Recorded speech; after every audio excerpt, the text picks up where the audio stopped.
Cheer the red and the white. The Swans are on the board. Let's get it. It was an ugly game, but it says 4 points on the ladder, doesn't it? Doesn't matter how you win them sometimes. But I'm glad that I caught only a section of that, and that was probably the best section of the game to catch in terms of the last 5 or so minutes on the ride home, and then we caught the last about 4 or 5 minutes on the big screen, so on the big screen TV, so that we saw the Amati kick in front, and then there was nerves and everything, as you know, even though Sydney were projected to be in a similar position, if they were 1 and 2, you would have thought, or 2 and 1 at this point in the season, you would have thought, yeah, they've done fairly all right, especially with the injuries. If they didn't have the injuries, you want them 2 and 1 at this point, which could have easily been, to be honest with you. Probably would have projected them to be 2 and 1 if they hadn't had the injuries, but it is what it is. Footy, it happens, and I'm pretty sure we showed as well that they're in another recap video that their injuries are coming back quick smart here. So more of them are, at least. So anyway, let's just jump into this video. Luke Jackson 104.97. Yeah, really, what was the point of even bothering playing him? Like, Darcy's back next week, which is fine for Freo, it sounds like, from what I've seen. Let's just go here. Let's go to Freo. Darcy 1 week. So he's back next week, but he's not back this week. Have it. Okay. Solid. Great reporting. So he's not back this week. He's back next week. So another round of Jackson doing what he does best. So that's good. He's a ruckman, simply put. Yeah, 104.97, 20 touches, 5 tackles, and 28 hit-outs. That's huge numbers. Josh Tracy, Swans couldn't get hold of him basically the whole game, and he ended up kicking 4 goals too. Luke Ryan had 23 touches, but didn't really impact the game. 625 metres gained is a lot, so he did do that, but didn't have too much of an influence.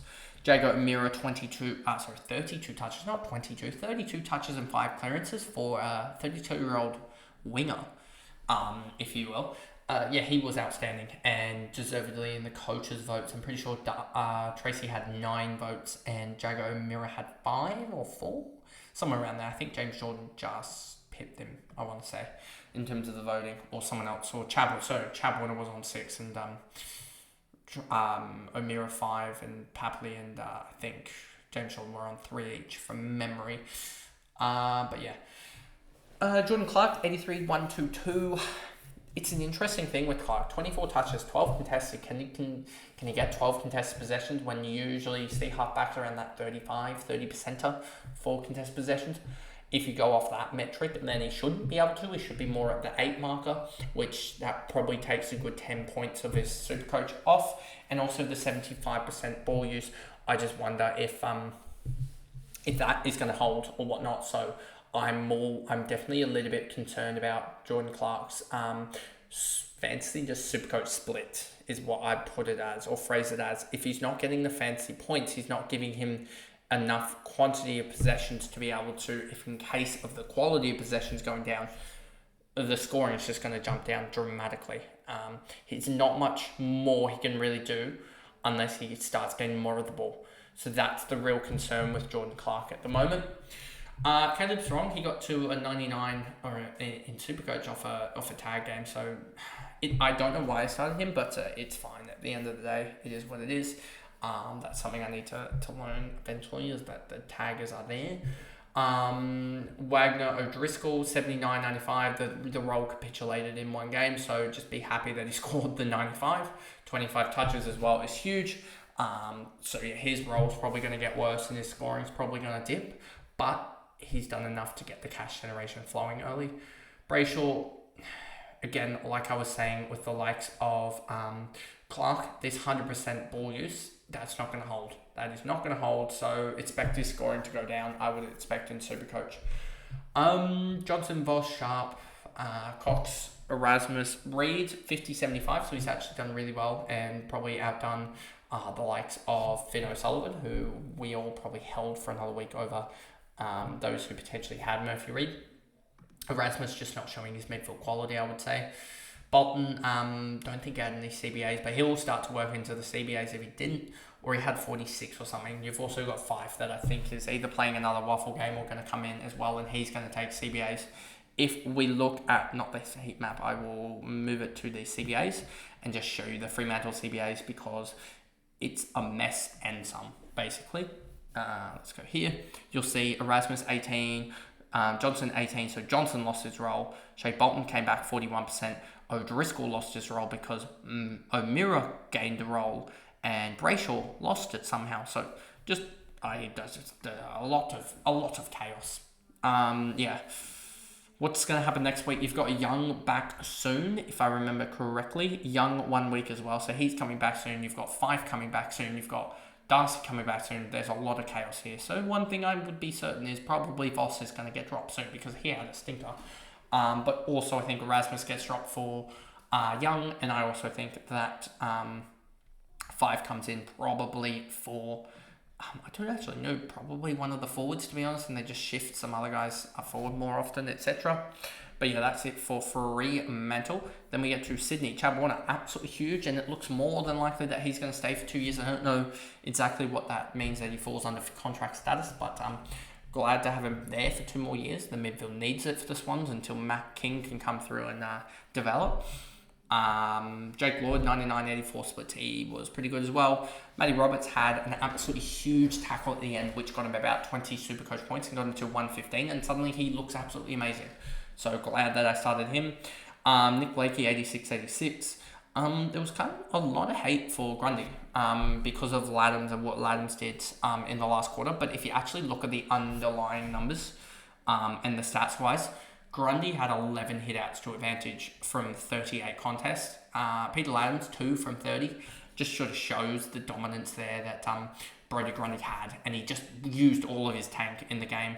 I think they also knew that they had an extra spare tool, so they could pull a play like that and pull, with both having Laddams and McLean there, they could have Laddams ruck the last quarter, and Grundy just gave it his all in the first couple of quarters, and he had a pretty good game. He didn't have a perfect game, but he had a pretty good game. Dane Rampy, especially being worked around the ground with Luke Jackson. Dane Rampy, 79-63. Isaac Heaney's been off this year, 21 and 5 tackles, but maybe that's off from the absolute high standards we saw last year. But you would expect him still to be doing just a little bit more, but maybe there's some missing pieces in the midfield and stuff like that that's making him struggle a little bit. Rowbottom, 22 touches, 3 marks, 4 tackles. He's been absolutely huge. He always is. You would also just say with in terms of Isaac Heaney, the ball used down there at 57% probably doesn't help. Tom Papley, one of his better games, probably could have helped if he'd actually kicked some goals, but getting the 19 touches is better than 10 touches and doing nothing. He also had 2 tackles, which is more than his career season average for the last couple of years, I swear. Corey Warner, 68-56, he did really well, but then a guy that is going to be the most obvious trade in next week, that's if he can hold a spot on the side, which we expect at this point that he can. Yes, you've got, if I go here quickly, because Sydney have the bye and stuff like that. Sydney have the bye this week, but let's look at this. So this is here. We're going to be looking at this in 1 week time, and you're going to be having Taylor Adams test 0 to 1 week, which is basically a test.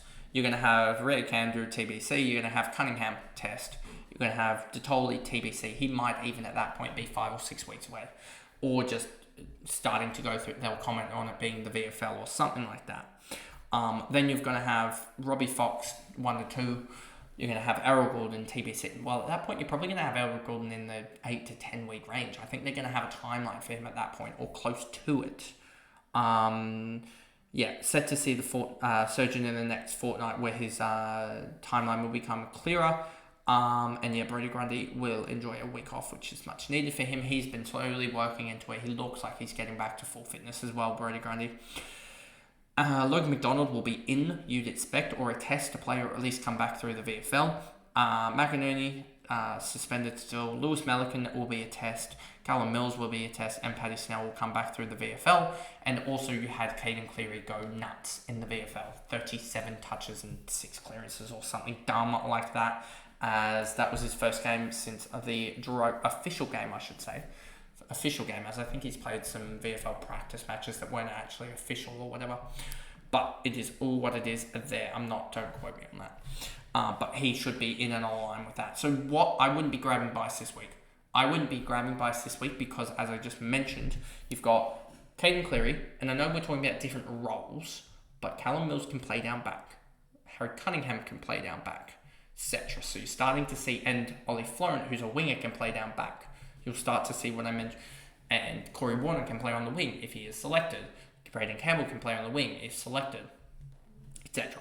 So you've got Taylor Adams potentially coming back, Harry Cunningham potentially coming back. You've got Logan McDonald potentially coming back. You've got Lewis Malikan potentially coming back. You've got Callum Mills potentially coming back. And you've got Caden Cleary potentially breaking into the side. That's 6 changes. 6 changes. Does he survive 6 changes? Does he potentially only get onto the bench at that point? Interesting wait and watch.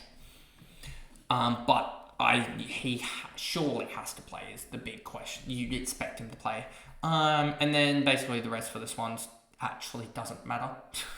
Sheldrick, that was disappointing, but it is what it is with him late on.